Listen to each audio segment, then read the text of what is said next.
At the turn of the 20th century, rural Irish homes were places of music and belonging, where neighbours, friends and strangers gathered to share stories and traditional Irish music.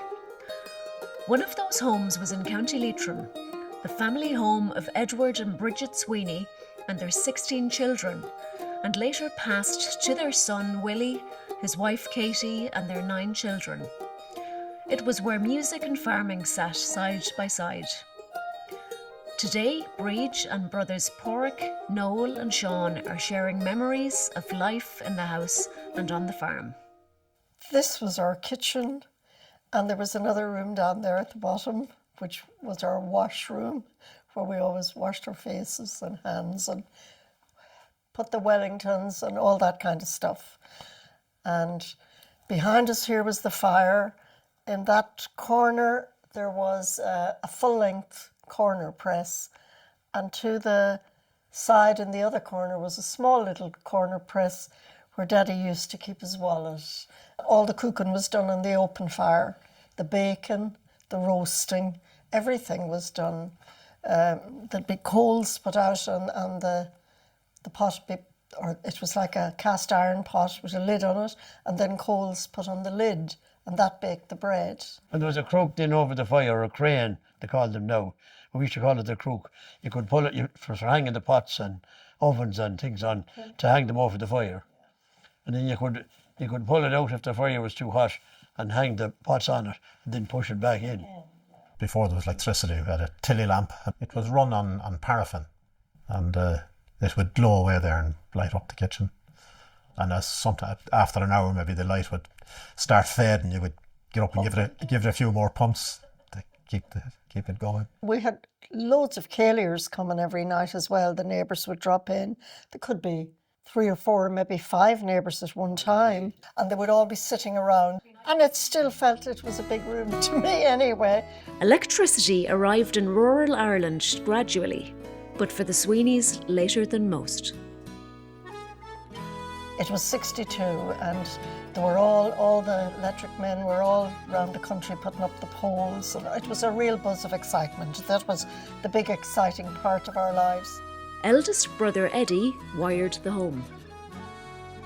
I remember being sitting on a step there on the stairs. I would have been about 3 or 4 years of age, and watching Eddie pulling down. Eddie did all the wiring. I don't know where he learned taking down the ceiling boards and putting in the wires, so the lights. It was a game changer. It was the game changer, I would say, because they were able to get electric radio then and stuff like that. You didn't have batteries. Eddie was older than me when we were only, I'd say we were only 6 or 7. We got 2 tin whistles, say from Santee at Christmas time, and we were blown into them. But he took one up one night and started. He played a bit of a march. Wrap the Green Flag was the name of it. And myself and Eddie then, there was a competition to see which of us could learn it, and I would learn the first. And then we learned that, and we progressed on to a bit of a jig, and I can remember all the little bits we learned in the very first tunes. But it was him, he was responsible for getting us playing.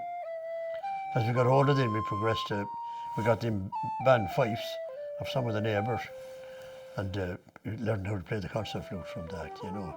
It's a natural progression. But for the women in the family, music came with restrictions. Well, Daddy wouldn't have coped very well with equal rights.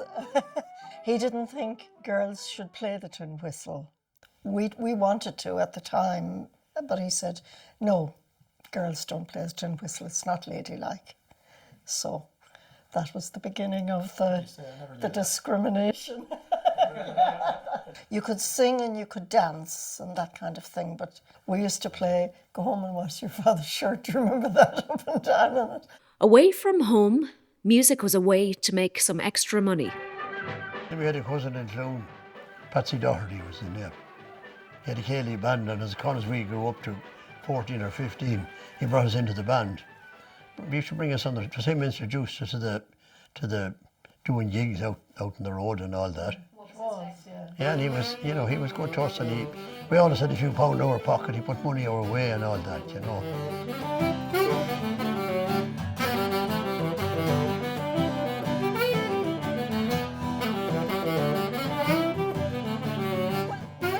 would come in, you know, it was always that time you made your own entertainment because there was no television or nothing. So to say, would somebody sing a song and you'd be encouraged to get up and sing a song and maybe dance a reel if somebody was playing music, stuff like that. Well, we had all the neighbours. We had Pat McKeown and Paddy Moran, wasn't it? Paddy Moran and Sonny Faughtlin and the Culreevys, John Culreevy and Lackey Culreevy next door.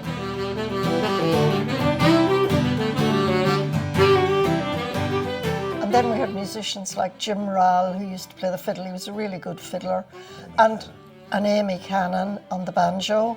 And then we had, when my Uncle Jim would come home from England, he used to come and play the fiddle and the house would be full of music. The family have this precious recording of Jim Sweeney.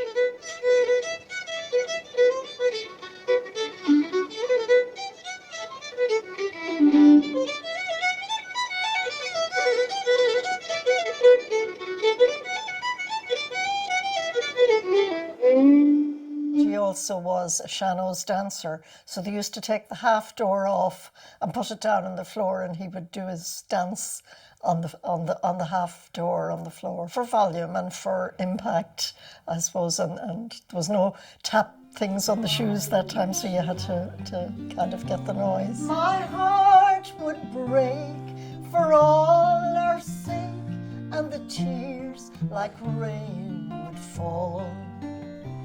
Oh, why did he part and break the heart of the girl from Donegal? Music was the foundation on which friendships were built in this home. Paddy Kelly used to call nearly every Saturday morning. He used to be sent to the bank in Ballinamore that had a shop, and he had something. He had to lodge money or something. He was only the same age as us, but every Saturday he'd come into our house on the way back. And the accordion would come out, my father's accordion, he played it, and myself and Eddie would be playing flutes and whistles. And we'd sit maybe for 2 hours, and the neighbours, but especially one tall fella, Pat McKeown, he said, them bucks should be out doing something, doing a bit of work instead of playing. Yeah. Doing something useful. They're wasting their time in there playing flutes, he used to say.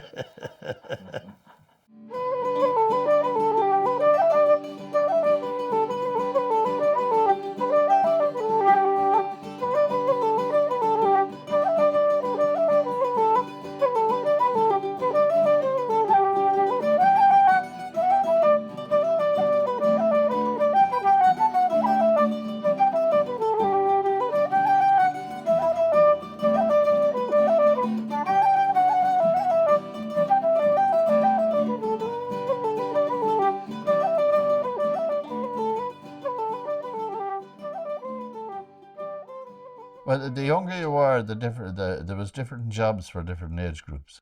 You know, when you got to about 7, you were taught how to milk. So when you were below 7, when I was say 5 or 6, my job was to bring in the turf in the evenings, because the older ones would be milking cows or in the bog or doing different things. And as you got older, then the younger one would take over your job and you'd move on to If you go to the well, then the next job. the well or got bigger, you had to go the well. work at the hay or fodder cattle or whatever you had to do, you know. Even when the turf and the hay was all done and you think the main work was done, he had a constant list of jobs to follow up, like cleaning grapes and clipping quicks and cutting scallops for. We'd be at the hay in the summertime, and if it came a shower of rain, he'd say, oh, you may go to the bog. You couldn't continue working at the hay when it got wet. So you didn't get home to do nothing, you were sent to the bog to put up turf. And the girls didn't get off light either, because we had our own duties. Mary always had a flock of chickens to look after, and I had a flock of turkeys. And there was a bit of competition between us, because we used to scrub the feeding board and try and have them nice, but when it came to bedtime, the turkeys were easy to catch and put in. But Mary could be running around for an hour after chickens trying to catch them to put them in for the night. And then we used to be told when the turkeys were sold and the chickens were sold that we'd get some money. I don't remember us ever getting anything, but we probably did.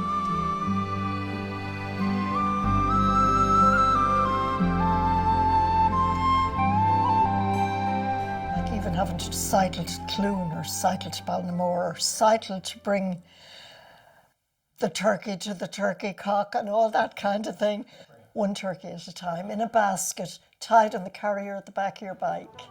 Before long, music spilled out of the house and into the fields.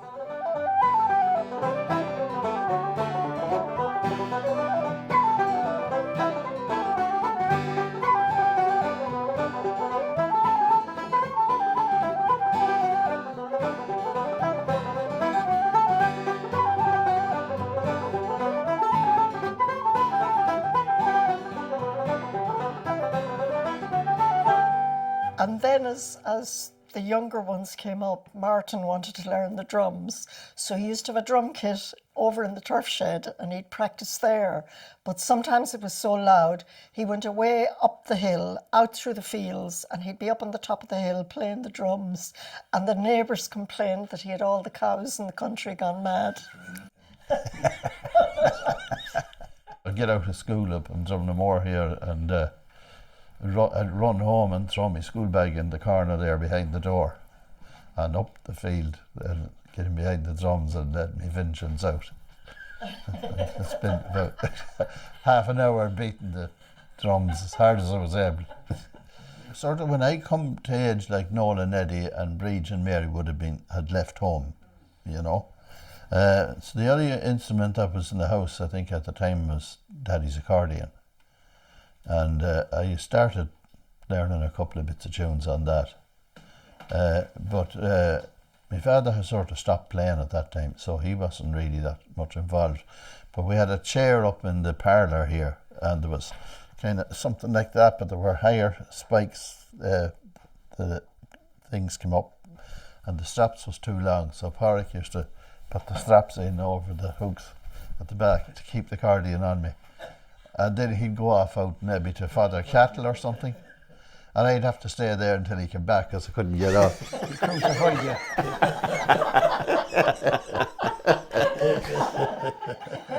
And he wouldn't be in a hurry back either, I'd say. By the early 1960s, traditional Irish music was falling out of fashion as rock and roll and country took over. But there was a kind of a turning point at that stage where Irish traditional music wasn't cool anymore, and very few people wanted to listen to it, and the more modern music was coming in, the show bands and all that, so we started drifting more towards modern music. And Porrick arrived with a guitar. I think he bought a guitar of Harry Megahey, and so I started. He used to be teaching me a few chords that he knew, and my sister Mary's husband Tommy Donnelly, he used to teach me. He was into the Beatles, and he used to be teaching me all the Beatles songs. And so of course my father wasn't that impressed with the fact that we were all gone off playing this modern music, you know. It wasn't until for years later that Irish music started to come back, you know. Well, yeah, it was unfriendly then in the early 60s. When in Longford, where I now live, when I went there first, you'd be frowned on if you were seen with a fiddle or an accordion, because rock and roll was big at the time, and country and western was coming in. And you were seen as a prude if you were seen playing Irish music. But thankfully the wheel has gone full circle. All the youngsters are at now. With show bands packing out dance halls across the UK and Ireland, the pull of life on the road proved irresistible. I was working in Dublin in the civil service at the time, and Eddie wrote me and told me he was playing in a band in Manchester, that they were looking for a girl singer, and would I come over? And sure, I was mad to sing, you know. At that time, that was all I wanted to do. So I gave up my good civil service job, went to England, much to the great annoyance of my parents and my Aunt Josie, the whole lot. They were all absolutely raging with me at the time, raging. That was called the Limits show band. Well, there was lots of Irish bands in England that time, or Manchester and London, everywhere, I suppose. Because the Irish scene was booming. There was loads of Irish dance halls and Catholic clubs beside churches where there would be dances, and so there was loads of gigs to be got. No, it wasn't hard to get into a band or to get gigs either. There was a local band called the Kaisers. Yeah, Paddy Kelly, Josie Creamer, Micheál Solon from Clune. They were looking for a bass player. So I remember Paddy Kelly asked me, would I be able to play bass? I said, well, I probably would. You know, I never had one. So I could play a few chords on the guitar. That was...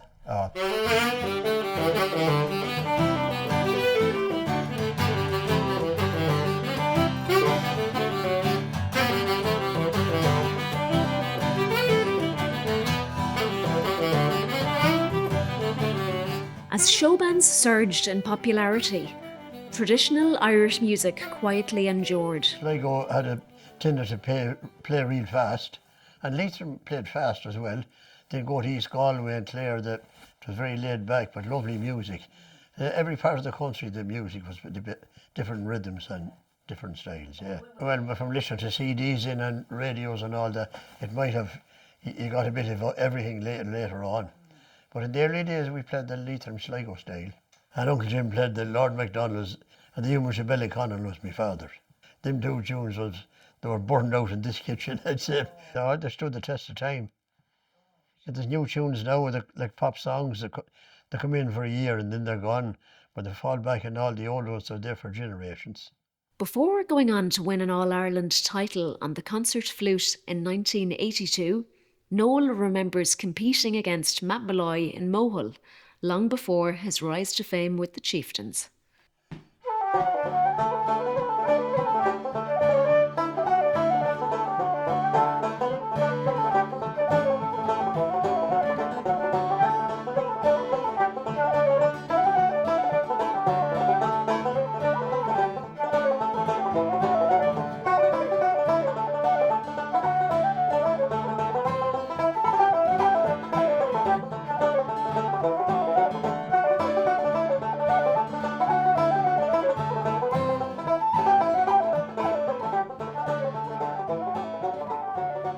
Noel would have been the best flute player around here, so we'd take it for granted, you know, if he was playing on the flat that he was going to win, you know. Yeah. And I remember hearing Malloy playing standing in a doorway of a pub, and our crowd standing around in a circle listening to him playing. He was warming up. And I remember running up the street looking for Noel, telling him, I heard this flute player downtown, he was great. And Noel says, is he better than me? I think he is. And so he was. I remember him coming into the competition then, and his name was called Matt Malloy from Ballinamore.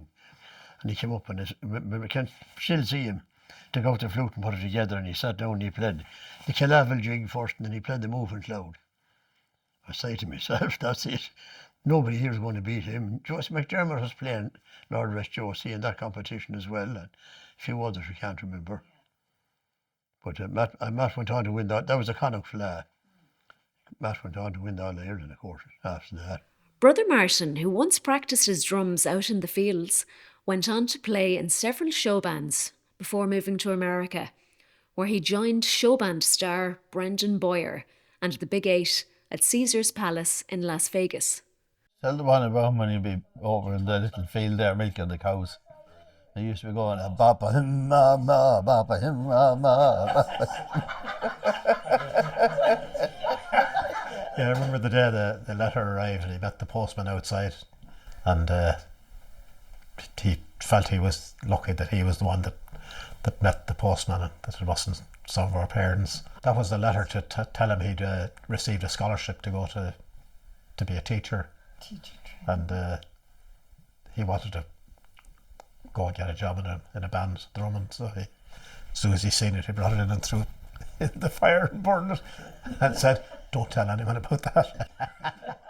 Anne was quite a lovely singer actually, but she never pursued that part of her life much, although she was in a few concerts in Ballinamore. And I remember one time, what was the one, Hey Big Spender, she did with her bow of feathers and all that on the stage. But Anne was very talented sort of in literature and writing, and then became a journalist and worked with the Longford Leader and the Longford News, and then progressed on to the Irish press, wasn't it? But going back to Ray, we all fussed over him, so everyone brought him the toys and everything. So he didn't have the wants that we used to have. He always had everything. But then Daddy died when he was very young. And he missed out on certain things because a lot of us were kind of growing up and were going off, and he didn't have the same music opportunities that, say, I had, because I had Pádraig and Martin mostly to learn from, because the older ones were sort of gone.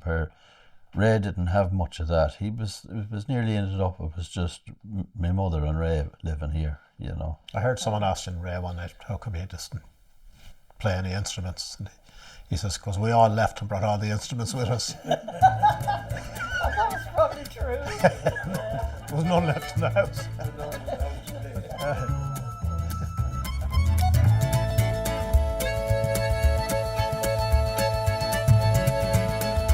Today, the music continues, a legacy still being handed down.